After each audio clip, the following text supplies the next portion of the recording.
चलो बच्चों, आज हम लोग पढ़ेंगे बिहार बोर्ड एग्रीकल्चर क्लास 12 का लेक्चर जो है 10 पढ़ेंगे।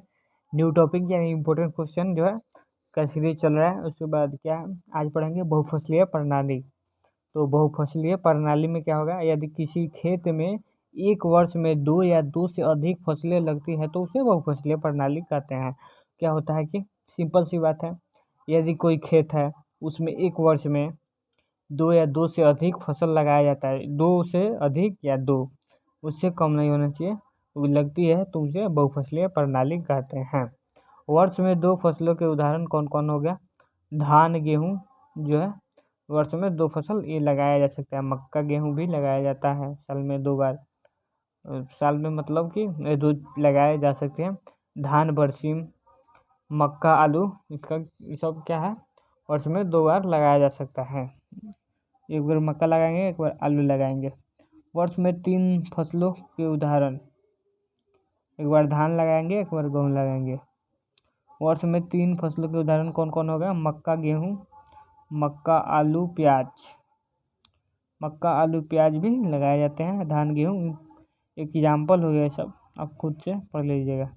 वर्ष में 3 से अधिक फसलों के मतलब कि वर्ष में 2 से अधिक लगाया जाता है उसे बहुफसलीय प्रणाली कहते हैं। 2 वर्ष के लिए एक एग्जाम्पल हुआ, 3 फसलों के लिए एक एग्जाम्पल हुआ, और 3 से अधिक के लिए एक एग्जाम्पल हो गया। मक्का तोरी गेहूँ मूंग जो है 4 फसल हो गया। उसके बाद क्या है, बहुफसलीय प्रणाली में इतना ही पूछता है।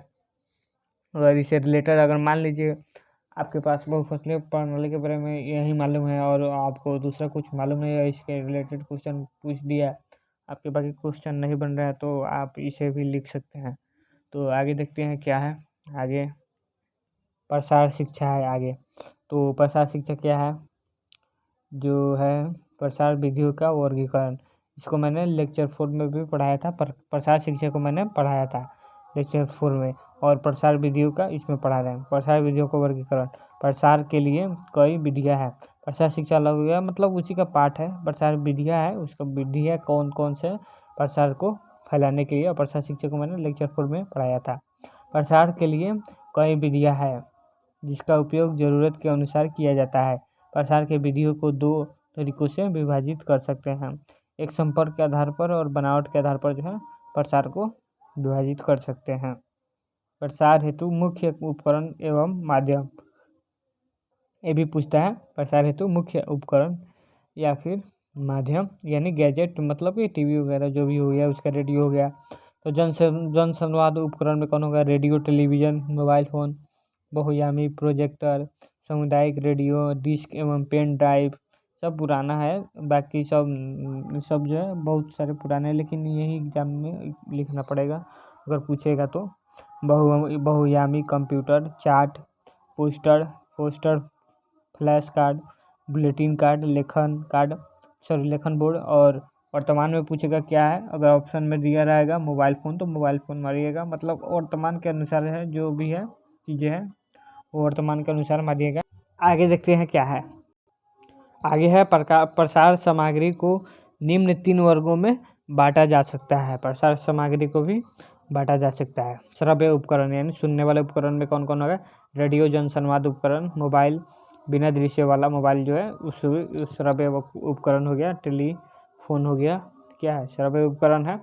एग्जाम में पूछ भी सकता है श्रव्य उपकरण कौन कौन होगा प्रसार के लिए, तो एग्जाम्पल जो है इनमें से आप कोई भी लिख सकते हैं। दृश्य उपकरण, पोस्टर, चार्ट, फ्लैश कार्ड, लेखन बोर्ड, बुलेटिन बोर्ड है जो है दृश्य उपकरण, देख सकते हैं आप। अच्छा, और जो ये लगाया जाता है पोस्टर हो गया। दृश्य श्रव्य उपकरण यानी देखने और सुनने वाला उपकरण, टेलीविज़न, बहुयामी प्रोजेक्टर, कंप्यूटर, मोबाइल फ़ोन।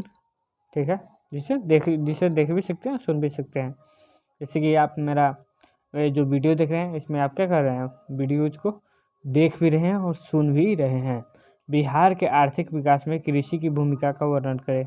अब ये क्या हुआ, अलग टॉपिक है। बिहार के आर्थिक विकास में कृषि की भूमिका का वर्णन करें। आर्थिक विकास में कृषि का वर्णन बिहार में, तो कृषि समस्त उद्योग की जननी है। बिहार राज्य पूर्णतः क्या है, कृषि प्रमुख है। ठीक है, क्योंकि इस राज्य का प्रमुख व्यवसाय क्या है, कृषि है। कृषि पर ही बिहार जो है कृषि पर ही निर्भर करता है।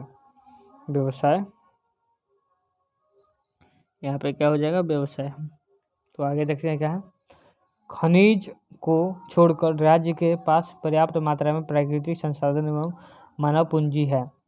खनिज को छोड़कर जो है बिहार में क्या है, राज्य के पास पर्याप्त मात्रा में प्राकृतिक संसाधन एवं मानव पूंजी है बिहार में।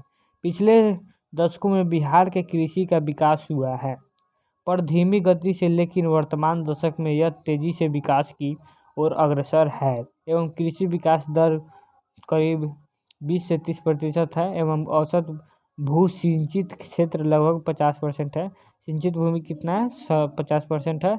वैसे 30% जो है कृषि विकास दर है और कृषि द्वारा राज्य की सकल उत्पाद करीब 40% है।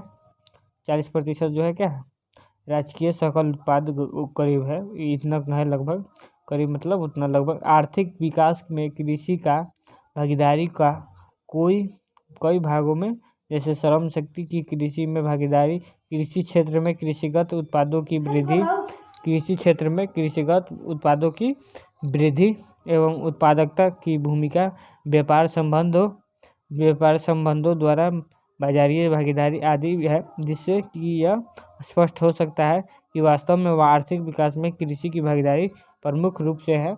ये जितने भी सारी चीज़ें हैं, लेक्चर जो है मैंने पढ़ाया है, आप खुद से पढ़िएगा तो समझ में आएगा। कोई भी डाउट हो तो कमेंट जरूर कीजिएगा, कोई भी डाउट हो IAS एग्रीकल्चर से कोई भी डाउट हो तो पूछिएगा। बाकी आपका जो सिलेबस है समाप्त होने वाला है, आपने जो मेरे चैनल पर जाएगा आपको पूरा वीडियो को पढ़ना है। अगर अच्छा नंबर लाना है तो आपको शुरू से लेकर अंत तक पढ़ना होगा, जितने भी वीडियोज़ है। तो आगे देखते हैं क्या है। आगे कुछ नहीं है, आज के वीडियो में इतना ही। मिलते हैं अगले वीडियो में, तब तक के लिए बाय।